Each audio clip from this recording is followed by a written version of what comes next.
करवा चौथ व्रत कथा। बहुत समय पहले की बात है। एक साहूकार के 7 बेटे और उसकी एक बहन करवा थी। सभी सातों भाई अपनी बहन से बहुत प्यार करते थे, यहाँ तक कि वे पहले उसे खाना खिलाते और बाद में स्वयं खाना खाते थे। एक बार उसकी बहन ससुराल से मैके आई हुई थी। शाम को भाई जब अपना व्यवसाय बंद कर घर आए तो देखा उनकी बहन बहुत व्याकुल थी। सभी भाई खाना खाने बैठे और अपनी बहन से भी खाने का आग्रह करने लगे, लेकिन बहन ने बताया कि आज उसका करवा चौथ का निर्जला व्रत है और वह खाना सिर्फ चंद्रमा को देकर और उसे अर्घ देकर ही खा सकती है।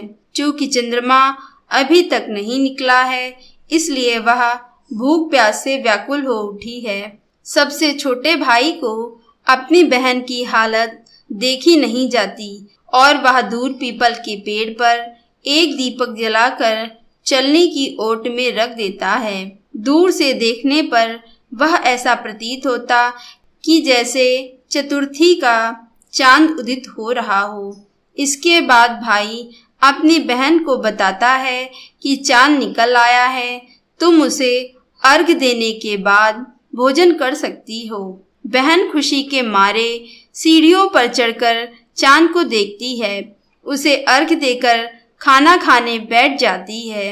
वह पहला टुकड़ा मुंह में डालती है तो उसे छींक आ जाती है। दूसरा टुकड़ा डालती है तो उसमें बाल निकल आता है और जैसे ही तीसरा टुकड़ा मुंह में डालने की कोशिश करती है तो उसके पति की मृत्यु का समाचार उसे मिलता है। वह बौखला जाती है। उसकी भाभी उसे सच्चाई से अवगत कराती हैं कि उसके साथ ऐसा क्यों हुआ। करवा चौथ का व्रत गलत तरीके से टूटने के कारण देवता उससे नाराज हो गए हैं और उन्होंने ऐसा किया है।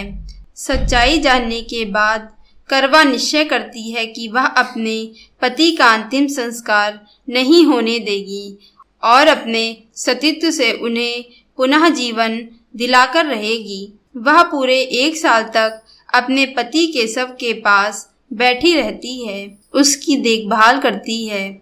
उसके ऊपर उगने वाली सुई नुमा घास को वह एकत्रित करती जाती है।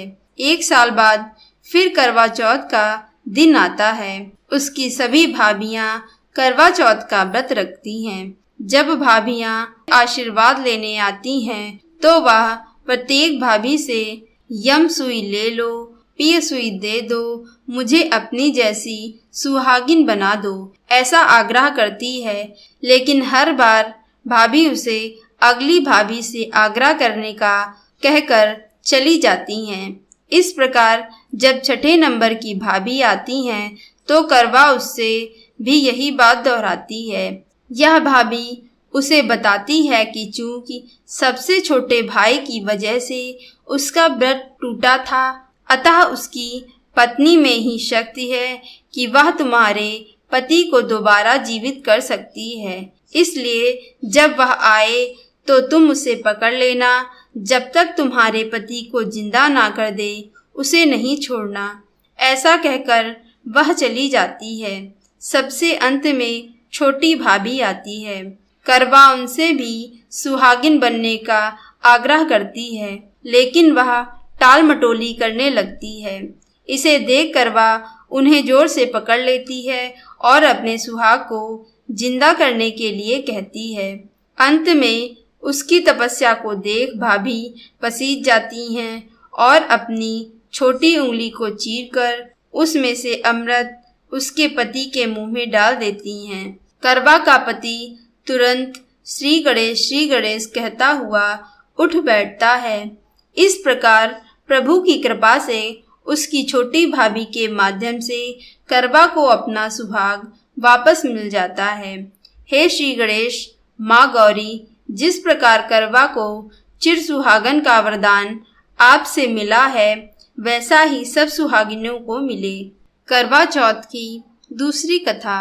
देवी करवा अपने पति के साथ तुंगभद्रा नदी के पास रहती थी। एक दिन करवा के पति नदी में स्नान करने गए तो एक मगरमच्छ ने उनका पैर पकड़ लिया और नदी में खींचने लगा। मृत्यु करीब देखकर करवा के पति करवा को पुकारने लगे। करवा दौड़कर नदी के पास पहुंची और पति को मृत्यु के मुंह में ले जाते हुए मगर को देखा। करवा ने तुरंत एक कच्चा धागा लेकर मगरमच्छ को एक पेड़ से बांध दिया। करवा के सतीत्व के कारण मगरमच्छ कच्चे धागे में ऐसा बंधा कि टस से मस भी नहीं हुआ। करवा के पति और मगरमच्छ दोनों के प्राण संकट में फंसे थे।